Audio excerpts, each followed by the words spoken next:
Halo, selamat pagi semuanya. Saya Hilary Bawung dengan NPM 188620642, Prodi PGSD dari Universitas Ahmad Yani Banjarmasin. Pada kesempatan ini saya akan membahas materi tentang manusia dan lingkungan. Baik, langsung saja kita ke pengertian manusia dan lingkungan. Pertama, pengertian manusia. Manusia adalah makhluk hidup ciptaan Tuhan dengan segala fungsi dan potensinya yang tunduk kepada aturan hukum alam, mengalami kelahiran, pertumbuhan, perkembangan, mati, dan seterusnya, serta terkait dan berinteraksi dengan alam dan lingkungan dalam sebuah hubungan timbal balik positif maupun negatif. Kedua, pengertian lingkungan. Lingkungan adalah suatu media di mana makhluk hidup tinggal mencari penghidupannya dan memiliki karakter serta fungsi yang khas terkait secara timbal balik dengan keberadaan makhluk hidup yang menempatinya. Terutama, manusia memiliki peranan lebih kompleks.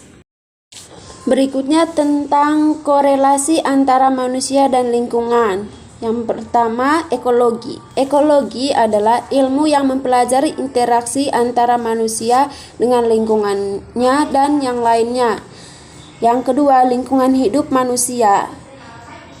Lingkungan hidup manusia. Manusia hidup tumbuh dan berkembang dalam lingkungan alam dan budayanya sendiri.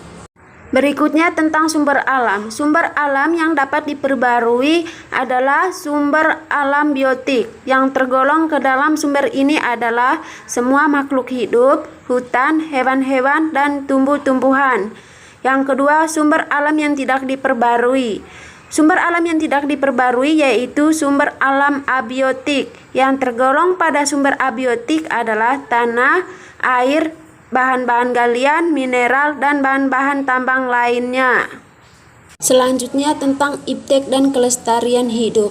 Satu, pandangan baru terhadap lingkungan. Masalah lingkungan hidup sebenarnya bukan persoalan baru. Kerusakan lingkungan oleh aktivitas manusia yang makin meningkat, antara lain tercemarnya lingkungan oleh pestisida serta limbah industri dan transportasi. Yang kedua, dampak penerapan dan perkembangan iptek serta perubahan sosial ekonomi terhadap masalah lingkungan hidup. Manusia menciptakan teknologi yang dimaksud agar hidup lebih mudah, praktis, efisien, dan tidak banyak yang memiliki kesulitan. Berikutnya tentang upaya pelestarian lingkungan dalam pembangunan berkelanjutan. Satu, upaya yang dilakukan pemerintah. Pemerintah sebagai penanggung jawab terhadap kesejahteraan rakyatnya memiliki tanggung jawab yang besar dalam upaya memikirkan dan mewujudkan pelestarian lingkungan hidup.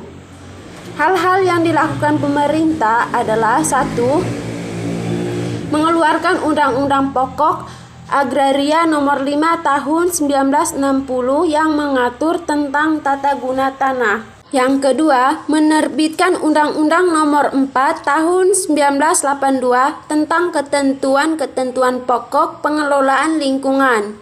3. Memberlakukan Peraturan Pemerintah RI Nomor 24 Tahun 1986 tentang analisis mengenai lingkungan sekitar.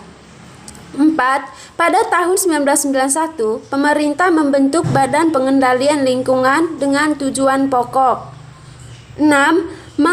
Mengulangi kasus pencemaran. 7. Mengawasi bahan berbahaya dan beracun.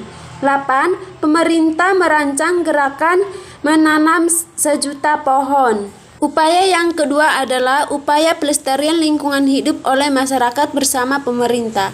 Beberapa upaya yang dapat dilakukan masyarakat berkaitan dengan pelestarian lingkungan hidup antara lain. 1.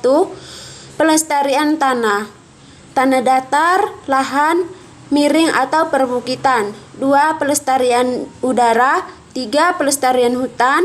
4. Pelestarian laut dan pantai. 5. Pelestarian flora dan fauna. Oke, demikian materi dari saya. Semoga bermanfaat. Terima kasih atas perhatiannya.